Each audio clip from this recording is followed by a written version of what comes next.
Betrayal. One word that makes the blood of street soldiers and kings of the underworld run cold. In their code, there is no greater sin. Omertà. The law of silence isn't just a rule. It's the foundation upon which entire empires are built. But what if I told you there was a man who broke this law, and didn't just break it, but gleefully shattered it, burying the entire U.S. National Mafia under its rubble? He wasn't just called a gangster, he was the syndicate's chief executioner, an angel of death with hundreds of lives on his ledger. And he started talking. The official story of his death is a ridiculous escape attempt, but that's a lie. If you watch until the end, you'll learn the secret that the police and the mafia have kept under wraps for over 80 years, how the greatest traitor in criminal history really died, and why his death was convenient for everyone. Our story begins in the roar of the Roaring '20s and the dust of the Great Depression. Prohibition was over, and the massive cash flows from bootlegging had dried up. Thousands of hungry, angry men with guns were left without work. The streets of New York turned into a battlefield where the old mustache Petes, the Sicilian Dons, waged endless wars for territory, unwilling to negotiate. Blood flowed like rivers, and it was drawing too much attention. That's when the young and daring geniuses of the criminal world, Lucky Luciano and Meyer Lansky, stepped onto the stage. They understood. War means losses. Real money loves silence. They created something that changed the game forever, the National Crime Syndicate. It wasn't just a gang, but a true corporation, a board of directors made up of the bosses of the biggest families, which settled all disputes peacefully. But every corporation needs a department to solve problems radically. And so the most sinister unit in the history of the mob was born.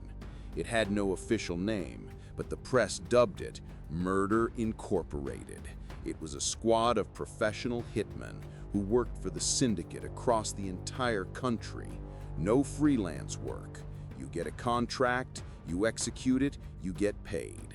Its top bosses were the brutal Lepke Buchalter and the future king of the Gambino family, the cold-blooded Albert, the Lord High Executioner, Anastasia.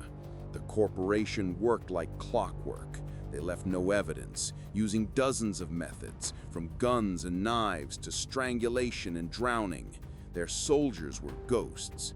The police would find bodies but couldn't connect the dots because the killers were from Brooklyn and the victim was from Chicago or Los Angeles. They were untouchable. And at the very heart of this death machine sat our main character. His name was Abe Kid Twist Reles, a short, wiry guy from the Jewish ghetto of Brownsville, Brooklyn. He didn't look like a bruiser from the movies, but an icy fire burned in his eyes. He was a master of his craft. His signature weapon was an ice pick.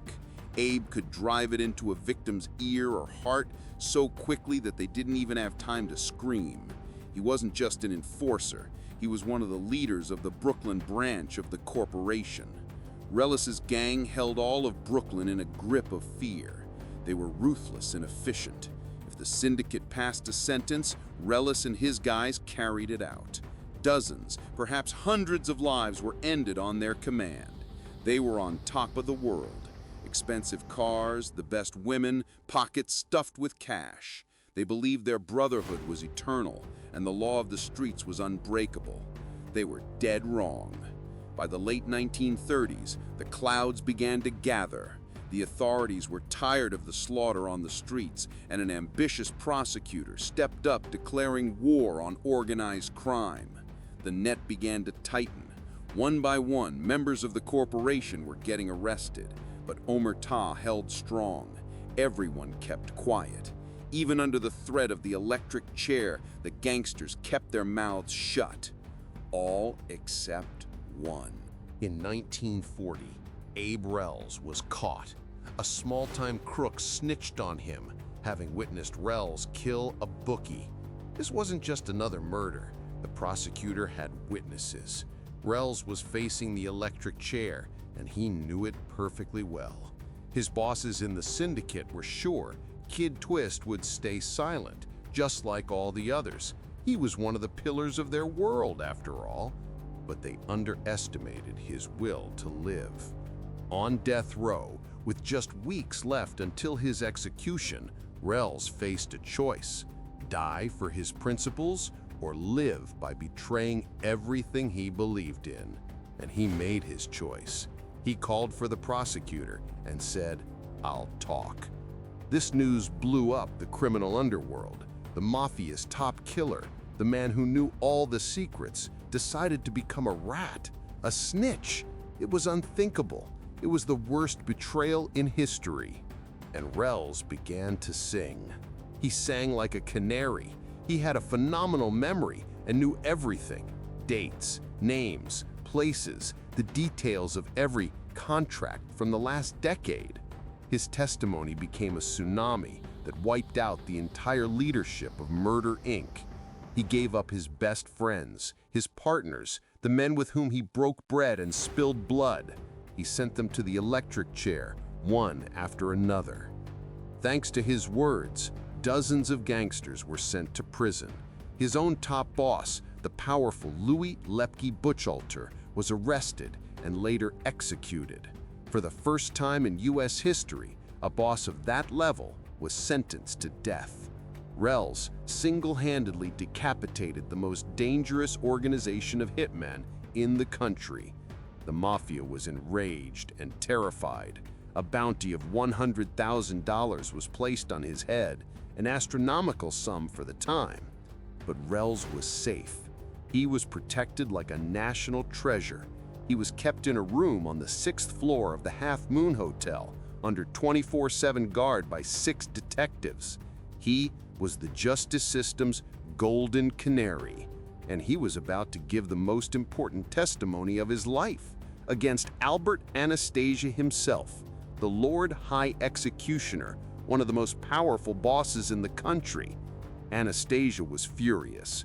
Reles's testimony would guarantee him a trip to the electric chair. He was ready to do anything to silence the canary. The full might of the criminal underworld was focused on getting to Reles. But how could we do it when he was guarded by an army of cops? The answer was simple and terrifying. If you can't eliminate the witness, you make a deal with his guards. And then came the morning of November 12th, 1941, the day Reles was scheduled to testify against Anastasia, but he never appeared in the courtroom. His lifeless body was found on the restaurant canopy directly below his hotel room window. He was lying in a pool of blood.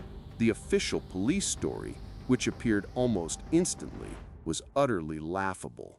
They claimed that Reles, the most protected witness in the country, decided to escape. Supposedly, he tied bed sheets together, tried to climb down from his 6th floor window, but slipped and fell to his death. Nobody believed it. Why would he run when he was guaranteed freedom and a new life in the witness protection program? Why risk everything the day before his triumph? The streets started buzzing. Everyone understood what really happened. The bed sheets were too short to get down even 1 floor. The room was in perfect order, with no signs of a struggle, and most importantly, his guard of 6 detectives was at that moment fast asleep or out for coffee. It wasn't a fall, it was a hit.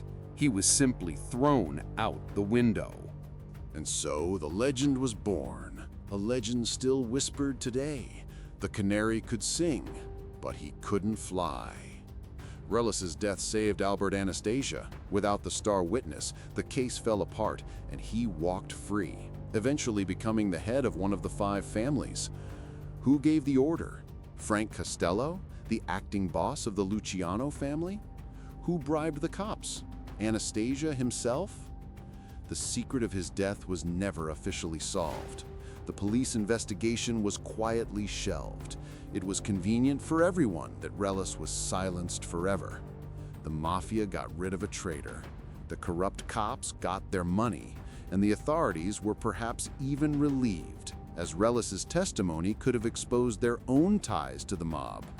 He knew too much about everyone. The story of Abe Reles is not just a tale of betrayal. It's a lesson that in the world of big money and power, there are no friends. There are only interests. He risked everything to survive and almost won. But the system he helped build and the system he chose to serve ended up devouring him.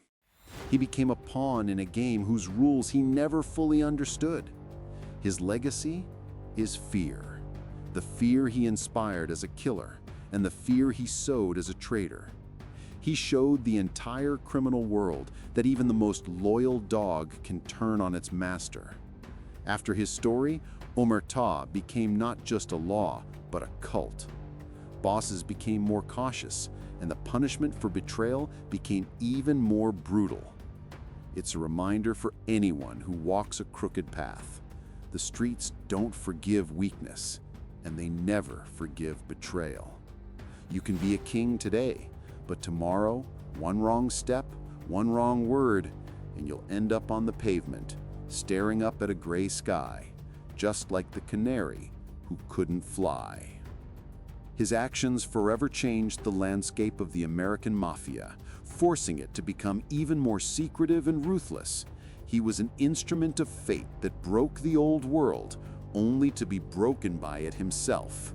The legend of Kid Twist lives on today as an eternal reminder of the price of betrayal on streets where honor and life are weighed on the same scale. So, what do you think?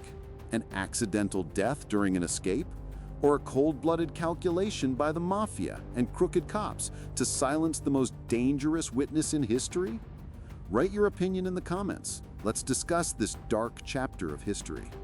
Your support is the fuel for new investigations. Subscribe to the channel so you don't miss new stories from the heart of the criminal underworld. Like this video if you want more plots like this. And here's a hook for the future.